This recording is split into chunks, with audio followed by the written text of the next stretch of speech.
भैया बहनों, आइए आज देखते हैं कक्षा दसम विषय हिंदी उपविषय पदखंड प्रकरण धनुष भंग रचयिता गोस्वामी तुलसीदास जी। तो हम सबसे पहले दोहा संकेत देखेंगे, उदित उदयगिरी मंच पर और डॉट डॉट डॉट लोचन भृंग। इसका पहले शब्दार्थ देखेंगे, इसके बाद इसका हिंदी अनुवाद देखेंगे। तो उदित माने उदय हुए, उदयगिरी मंच पर, मंच रूपी उदयाचल पर। रघुबर बाल पतंग, रघुनाथ अर्थात श्री राम रूपी बालशूर विकसित खिल उठे। संत सरोज संत रूपी कमल, सब माने सभी हर्षे प्रसन्न हुए या हर्षित हो गए। लोचन भृंग नेत्र रूपी भौरे। प्रिय भैया बहनों, मैंने आपको संकेत शब्दार्थ के पूर्व में बताया था कि उदित उदयगिरी मंच डॉट डॉट डॉट और लोचन भृंग तक। अब आइए संदर्भ देखते हैं। वैसे तो आप लोग सभी जानते हैं कि संदर्भ कैसे लिखा जाता है, लेकिन फिर भी तो आइए इस दोहे का संदर्भ देखते हैं कि प्रस्तुत पद अथवा दोहा भी लिख सकते हैं। गोस्वामी तुलसीदास जी द्वारा विरचित रामचरितमानस के बालकांड से उद्धृत है।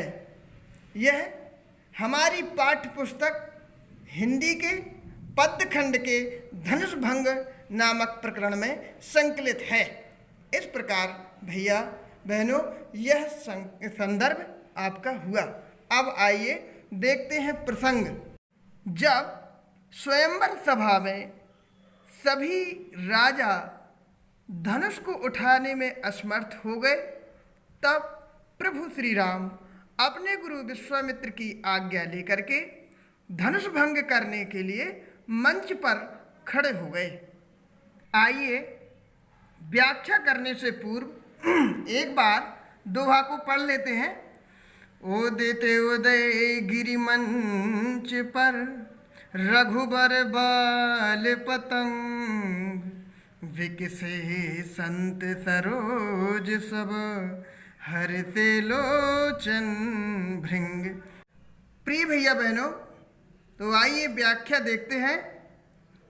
संत गोस्वामी तुलसीदास जी कहते हैं कि जब मंच रूपी उदयाचल पर रघुनाथ रूपी बालसूर उदय हुए, तो उन्हें संत रूपी कमल देख करके प्रसन्न हो गए तथा उनके नेत्र रूपी भौरे हर्षित हो गए। अर्थात जब श्री राम मंच पर खड़े हुए उस समय उनकी शोभा ऐसी थी मानो प्रातः काल का बालसूर उदय के पश्चात उदयाचल पर विराजमान हो गया हो।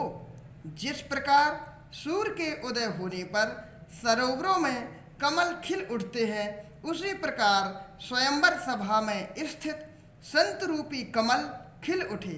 अर्थात अभी तक धनुष भंग न हो पाने के कारण उनके मुखों पर जो उदासी छाई हुई थी वह दूर हो गई और उनके मुख प्रसन्नता से खिल उठे।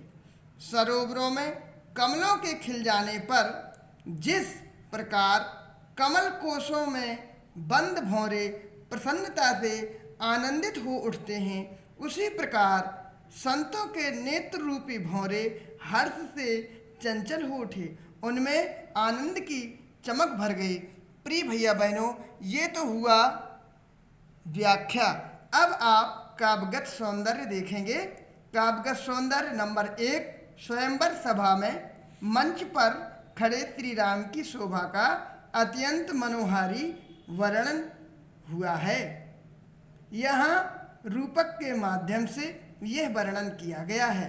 नंबर 2, भाषा, अवधि, रस, श्रृंगार, गुण, माधुर्य, अलंकार, अनुप्रास और रूपक, छंद, दोहा। प्रिय भैया बहनों, आज इतना ही।